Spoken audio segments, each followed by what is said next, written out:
Hi, this is Zevallos, and today we will be talking about superficial and soft tissue ultrasound. Before we begin, I have no disclosures and no conflicts of interest. So the goals of this lecture are going to be to interpret soft tissue structures using the ultrasound, to become comfortable with the indications for superficial and soft tissue ultrasound use. We want you to be able to differentiate between common pathologies such as abscesses, cellulitis, necrotizing fasciitis, and lymph nodes, and then be able to recognize the procedural utility of ultrasound for foreign body removal and incision and drainage. Superficial ultrasound is one of the easier ultrasound applications as far as image acquisition. The reason for this is because most of the structures that you're going to be looking at are superficial, meaning that there's less to interfere with image resolution. It is clinically important in that a lot of the pathology that we see with ultrasound are common patient complaints, such as abscesses, cellulitis, or foreign bodies. All of these abnormal pathological processes are easily imaged, as they are superficial structures.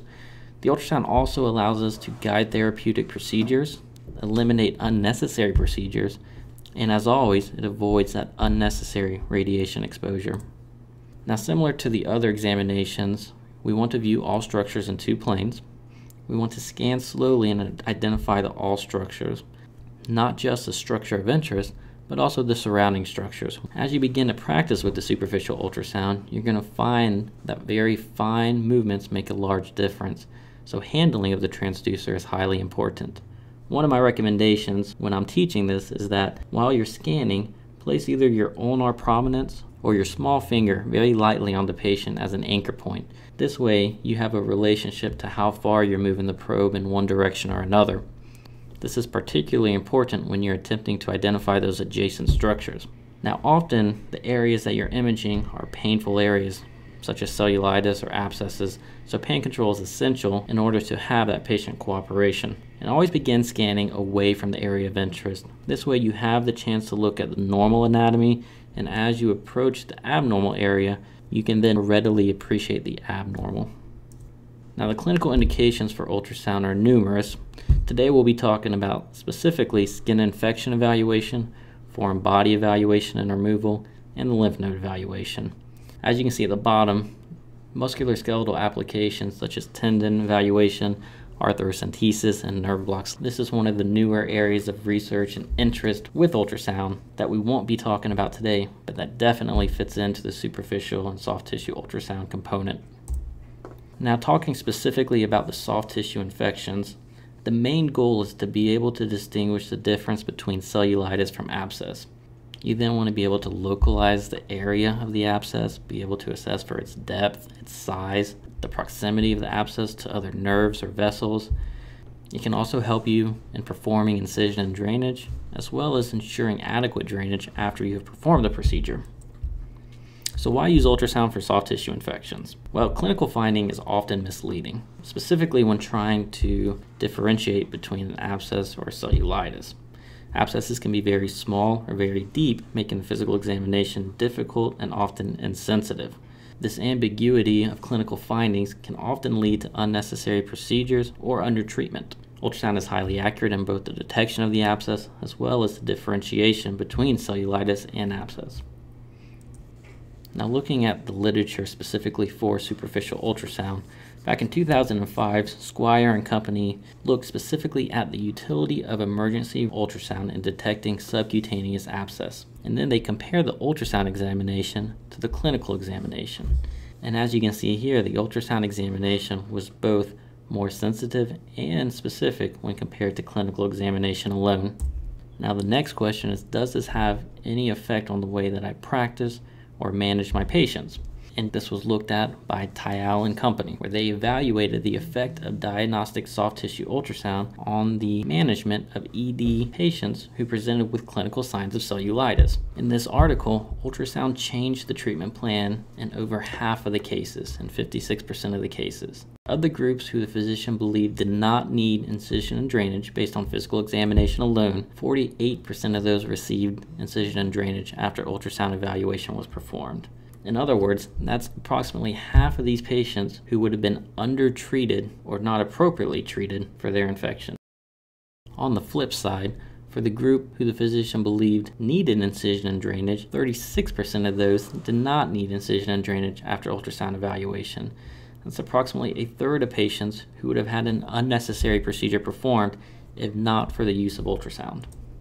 Now, another group of researchers looked to see if this would also apply to the pediatric population and found that it did. In 22% of the pediatric cases, ultrasound changed the management of the physician who was trying to determine if the patient had cellulitis versus an abscess. Now, for the superficial and soft tissue ultrasound, we're going to be using the linear or vascular probe. This is the high frequency, high resolution probe. Always remember to use a probe cover or a sheath in order to avoid cross-contamination, as we're often looking for cellulitis or abscesses and you don't want to transmit that infection from one patient to another. And use a large amount of gel. This will often help reduce the amount of pressure that you need to apply to the area of interest, which significantly will reduce pain. Again, always visualize structures in two planes, both longitudinal and transverse. If you have a fluid-filled structure, you want to measure it in two planes as well. If you're unsure about the contents, whether it's a mass or a fluid, gently apply some pressure. If it's a fluid-filled structure, you should be able to slightly compress it and be able to visualize the mobility of the fluid inside the structure. This is called the squish technique. You want to scan the entire area of erythema or fluid collection, and you always want to scan the opposite side or the adjacent area so that you can compare the normal anatomy to the abnormal anatomy.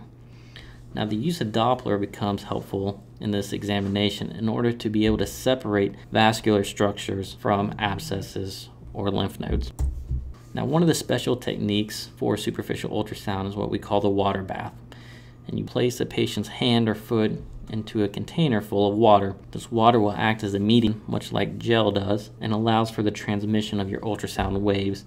And as you can see over here, this is all water here, and you get great resolution using a water bath. This is a finger, and you can see tendons and muscles, how they say, transverse through this finger. Not only does this allow for better resolution, but it also allows you to evaluate areas of interest without placing the probe on the patient, which can significantly reduce pain. Here's another example of a water bath, and in this case you see a fluid-filled structure at the very distal end of this finger.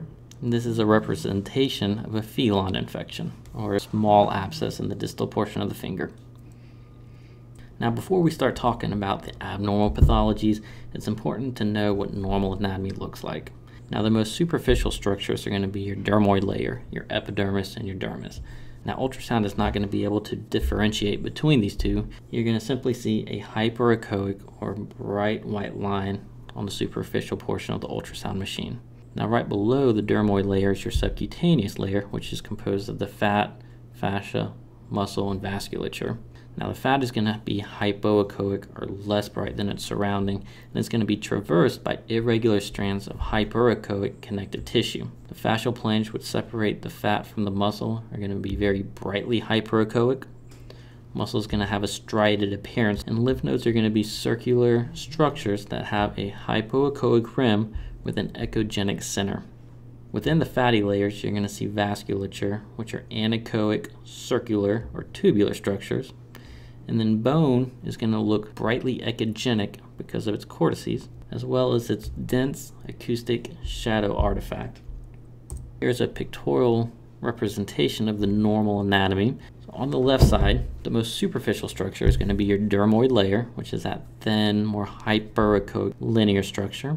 And just below it, into the subcutaneous tissue, you have your fat, which is your hypoechoic area, which is traversed by those irregular strands of connective tissue, which appear hyperechoic. You see your fascial layer right below this fatty layer, which is brightly hyperechoic. On the left side, you see the muscle layer, and then on the right side, you see the bone, which has that bright white cortices, and then deep acoustic shadowing deep to the cortex. On the right side, you see a pictorial representation of a lymph node. It's a circular structure that has that hypoechoic rim with an echogenic center. So once again, there's going to be your dermoid layer, and just deep to the dermoid layer is going to be your subcutaneous tissue. Coming into view here, you have your muscle layer, and you see those striations. Your fatty layer is just superficial to the muscle layer. And within the fatty tissue layer, you see these circular anechoic structures, which are vessels. So let's get into abnormal pathology. Start with cellulitis. It's the most frequently encountered pathological condition visualized with superficial ultrasound. Now the appearance is going to be variable because cellulitis develops on a continuum, and depending on the stage and severity of the cellulitis, the appearance will be slightly different. Initially, you're going to see hypoechoic areas, which increase the distance between the skin and the underlying fascial planes caused by the edema. As the infection worsens, you start to develop diffuse thickening of the subcutaneous tissue, which takes on the appearance of these hyperechoic fat lobules. Edema will continue to increase, which will then start to separate these fat lobules out into a pattern that we call cobblestone appearance. Now the cobblestone appearance is very nonspecific. You see it in cellulitis, but you see it in any edematous state, whether it's congestive heart failure, DVTs, venous insufficiency, or nephrotic syndrome. So here's an example of the progression of cellulitis. On the left side, you have an early form of cellulitis with just generalized edema, and you can start to appreciate hyperechoic area on the bottom as that diffuse thickening is occurring.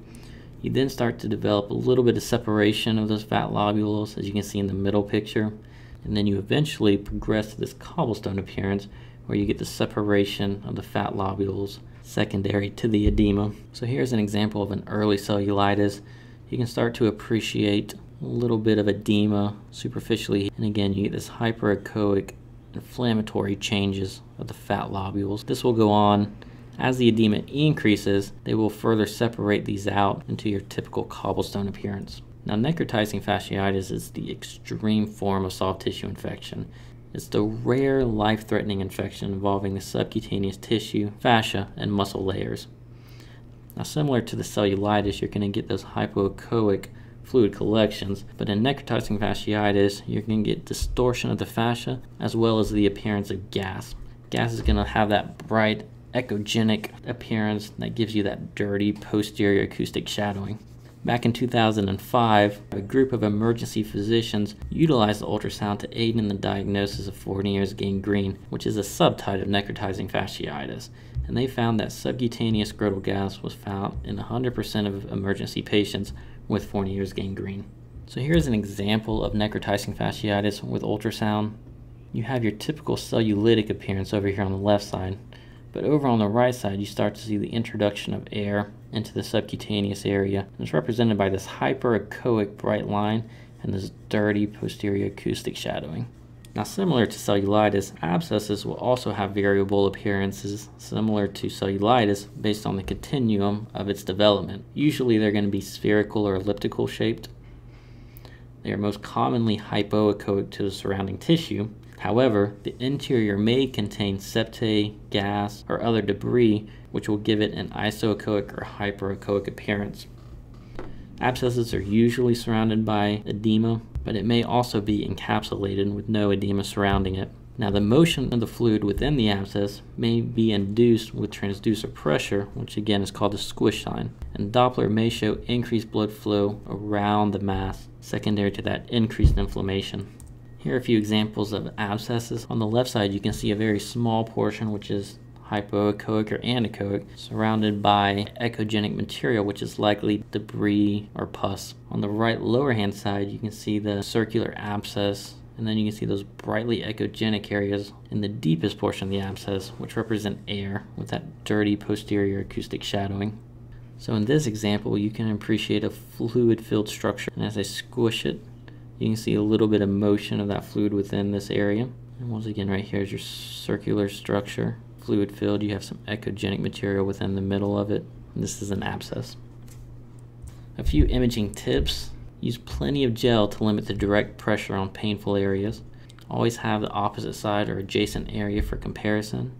Use the water bath technique for scanning the hands and feet, as it will give you better resolution and allow for a painless visualization of the abscess.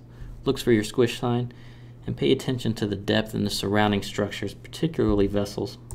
Now, one of the most common pitfalls when evaluating for an abscess is the identification of a lymph node or a vessel and mistaking that for an abscess. Now, on the left-hand side is an example of a DVT. As you can see, there's echogenic material inside the common femoral vein. It could easily be mistaken for an abscess, as you wouldn't expect that echogenic material to be in a vessel. Remember, not all black circular areas are going to be an abscess. Make sure you use the Doppler to rule out vascular structures when in doubt. Ovoid or elliptical structures with a mixed echo texture can also be lymph nodes or hematomas. In this case, the squish sign would be helpful. Cellulitis cannot be distinguished from edema from other sources such as trauma, congestive heart failure. Look for gas and bubbles, and this is important. Ultrasound will often underestimate the cavity size for an abscess and overestimate the edema for cellulitis. Now, ultrasound has revolutionized the way that we diagnose and treat peritonsillar abscesses.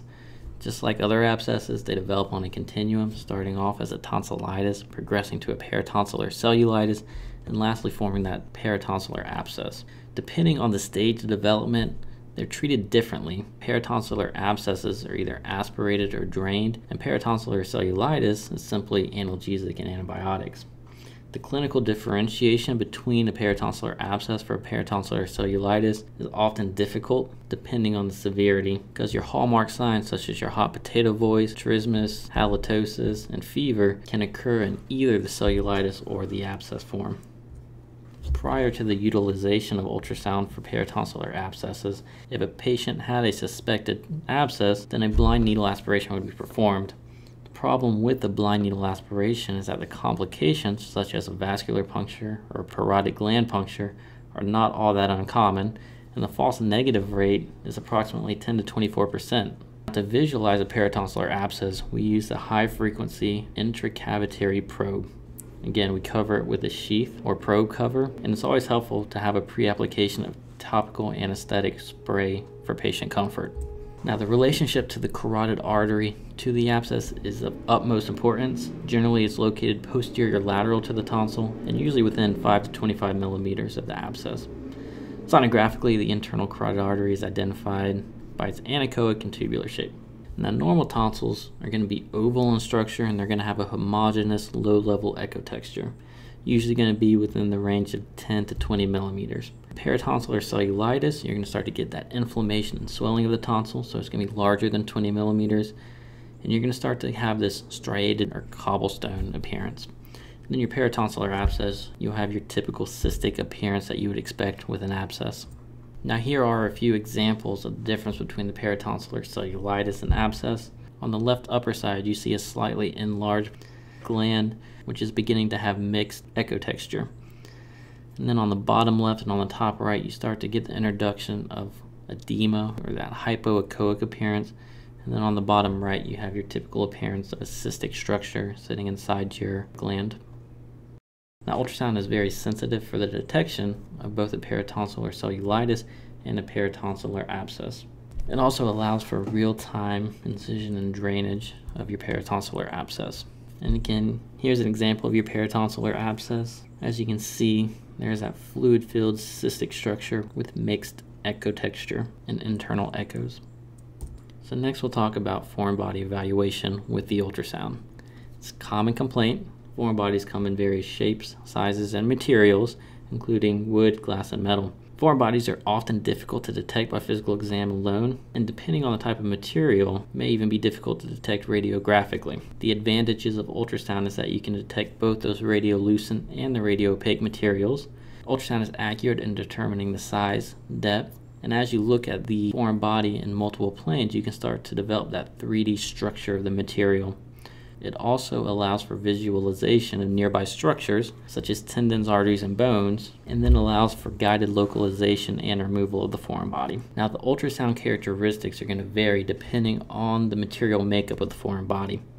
On the bottom left and the middle, you can see there's glass and metal. Both of these give a reverberation artifact, where you can see those bright lines that form underneath the foreign body.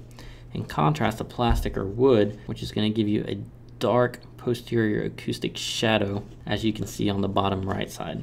In a study looking specifically at the foreign body evaluation of wood versus rubber and comparing the sensitivity and specificity of plain radiographs to ultrasound, ultrasound was significantly more sensitive in both the detection of wood and rubber, though slightly less specific when compared to radiography.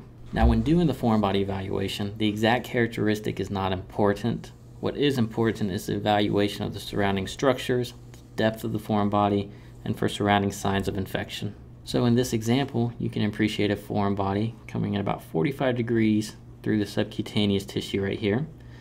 This foreign body gives you this dark posterior acoustic shadowing, so it could potentially be a piece of wood.